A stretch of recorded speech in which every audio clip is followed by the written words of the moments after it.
Move. She's not gonna make it far. Sir, I didn't do anything. I didn't do it, sir. You just tried to kill 10 people. And you just wrecked 3 police cars. No, I did not. And a couple of others.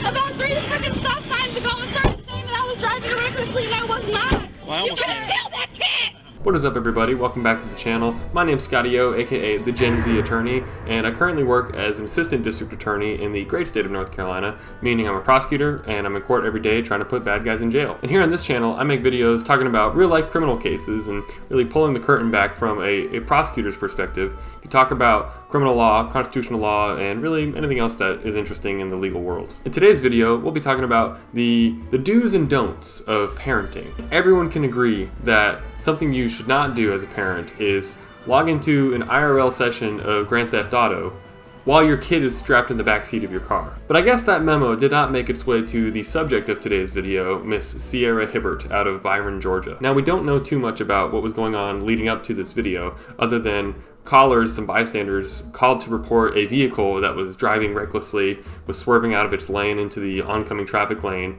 and nearly hitting some people. And these callers, these bystanders, managed to box the car in while the police were on their way, and keep the car there until the police arrived. And when police arrived, they noticed what the bystanders had already noticed as well, that being a small child was strapped into the back seat of the car. Now, at this point in the story, Miss Hibbert is probably looking at some reckless driving as well as child endangerment charges for her conduct that day. However, Miss Hibbert, instead of going quietly, decided it'd be a great opportunity to make her great escape from the situation. I don't know if she just watched Mad Max that morning or Fast and Furious, but she tried to do her own personal Vin Diesel impression, and in doing so, ended up hitting 2 of the bystanders who were just standing there. Now, when police had arrived and tried to get her to comply and get out of the car, they deployed stop sticks underneath the tires, and as she tried to leave, the stop sticks activated and deflated her tire. So police knew any escape attempt was going to be short-lived. Get out!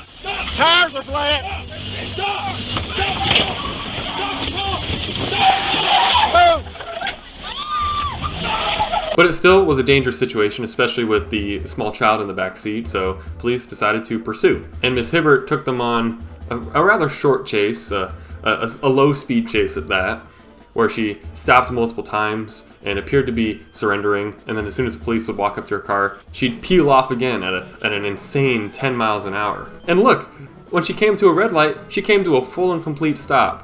I don't know why the police continued to chase her after that. I mean, she's obviously a law-abiding citizen here. But either way, the chase continued not too much longer before the police were able to get her boxed in. I mean, you can see in the video, her front left tire is just totally jacked up. And they were finally able to break through the window to get inside to unlock the door and try and get her out. But it was as police were trying to pull her out that she gave us an insight into what her defense on the case was going to be. I didn't do anything. I didn't do it, sir. You just tried to kill 10 people. No, I didn't, sir. Alex, switch back to me. Sir, stop! Sir! I didn't do it! Stop! You have... No!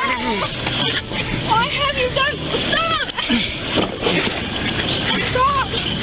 I didn't do it! You see, it wasn't her. All the witness bystanders, all the videos of body cams and dash cams that were following her from start to finish and saw her do everything that she just did. No. According to her, she didn't do anything.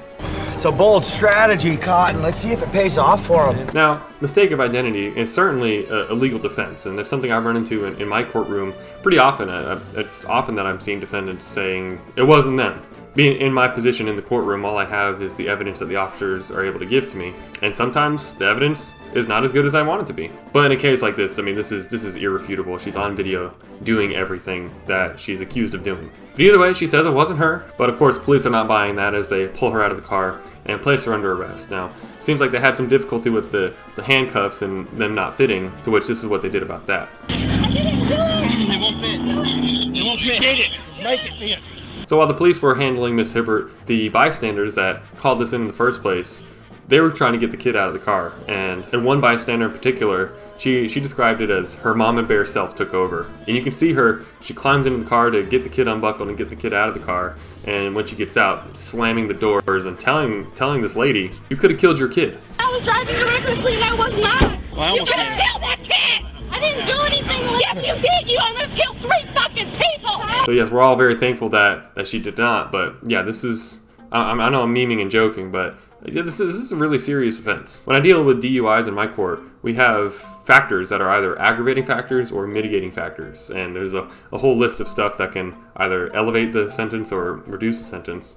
But one of the things that makes it an automatic max is if there's a kid in the car. Because yeah, cars, if they're used in a way to try and hurt somebody, they classify as deadly weapons. They can absolutely kill people. Which is why, in this case, Miss Hibbert was charged with aggravated assault, which the sentence for that would carry between 1 year and 20 years in jail. So yeah, realistically, she's looking at a maximum 120 years in jail just for this meltdown she had on this day. Which does lead me to want to talk about her state of mind. I mean, I didn't see her charged with DUI or anything suggesting that she was impaired, even though her behavior in the video, I mean, she's delirious. She's delusional in just what she's saying, claiming it wasn't her. They've got the wrong person. She's not really making too much sense talking. She really is. She's delirious. Why that's the case, I really couldn't say. The most common explanation of when I see people acting like this is that they're high on some type of drug. I mean, I even see it in the courtroom when people show up high and start talking and they're just not making any sense and they'll start freaking out. So yeah, the way she was talking suggests impairment, and especially the way she was driving too, swerving all over and almost hitting people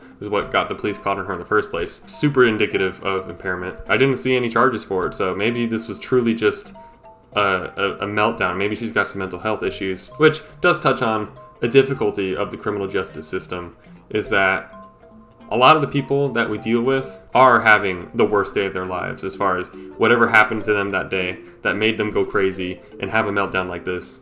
We'll never know, or at least we can never know from just this observation. All we see is the actual crime part of it.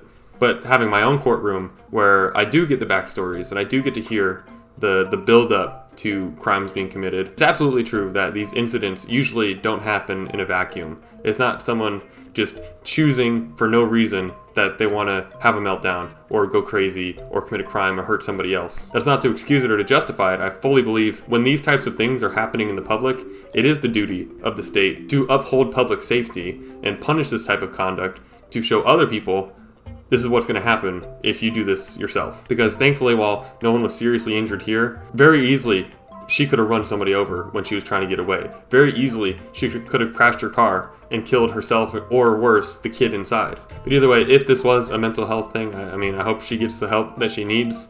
I hope this wasn't related to the kid, that she just felt like she couldn't handle the responsibility anymore. I don't know if there's a father in this picture or anyone that would be able to step up and take care of this kid, because that's a difficult thing we deal with as well, is that you get people committing child abuse type offenses, and from our position, we're saying this person cannot take care of this child. But then almost always it's a question of, well, who can? Because oftentimes for people to be in these types of positions, they themselves got so messed up because they did not have a good support structure. They did not have a good family life. They were not raised well. And so as the cycle perpetuates itself, now they themselves currently do not have a good family structure, support structure. So now in the event that they're getting their kids taken away from them, there's no one to step up, and now these kids get pushed into a foster system that really does its best but is not doing the job that it needs to be doing. So yeah, it's just really difficult situations, and oftentimes there's no clear correct answer. So I'm not sure what the end result of this case was. I mean, I really tried hard to find the outcome and whether she decided to plead guilty, whether she's contesting it. I couldn't find anything really, and it is a 2022 case, so it is definitely possible, especially if she's contesting it, that they would not have reached their jury trial on this case yet. But either way, I would not be surprised at all for her to be looking at some serious time behind bars. Now, maybe not 120 years, which would be the max here, but at least a couple years, if not more than that. But yeah, I hope if you take nothing else away from this video, it's that, yeah, we can look at the end of the road where, like I mentioned earlier, these incidents don't happen in a vacuum. There's always a build-up to it, and we can look at this and learn and hopefully see situations unfold in ways that we want to avoid. Because yeah, as far as the legal case goes, I mean, it's irrefutable, the evidence against her, even just from the videos alone. But you've got bystanders that, I mean, just the way that lady talked to her about how she almost killed that kid, that's the perfect private witness to have as a prosecutor, because they're involved, they're invested, they want to see the case through. A lot of times we get private witnesses that are not really, like, yeah, they'll call the police or they'll take the charge out, but when push comes to shove and it's time to show up to court and pursue it in a prosecution, by then they've kind of cooled off. They're like, okay, maybe, I'm okay. I I don't really care about this case anymore. But yeah, not this self-described mama bear. She absolutely would make a great witness for the state in this case. So this is a case that I would love to receive, because yeah, child abuse is one of the worst things that I deal with, that along with drunk driving. And considering this kind of seems to fall in both categories. I know she wasn't charged with drunk driving, but it's a very similar fact pattern to a crazy driver, someone who's delirious, can't really control themselves, and now they've got a kid in the car. Yeah, I'd love to take this case, especially because it's so easy, because the case basically wins itself. But yeah, that is all I've got for today's video. If you like what you saw, if you learned something useful, then be sure to drop a like down below, let me know. And if you like this kind of content, talking about real life criminal cases and pulling the curtain back to tell you what the system's really like, then I'd love it if you subscribe to come back for more. I'm trying to build a community here of people that want to know what the criminal justice system is actually like, not just what we see in movies and TV or just in media headlines, but a community that actually wants to dive into the details. So yeah, I'd love if you stick around and be a part of that community. And last but not least, let me know down below what you think about this case. You know, this lady is facing 120 years in jail at the max. How many years do you think she should get? But as always, I appreciate you watching if you made it this far, and I look forward to seeing you all on the next one.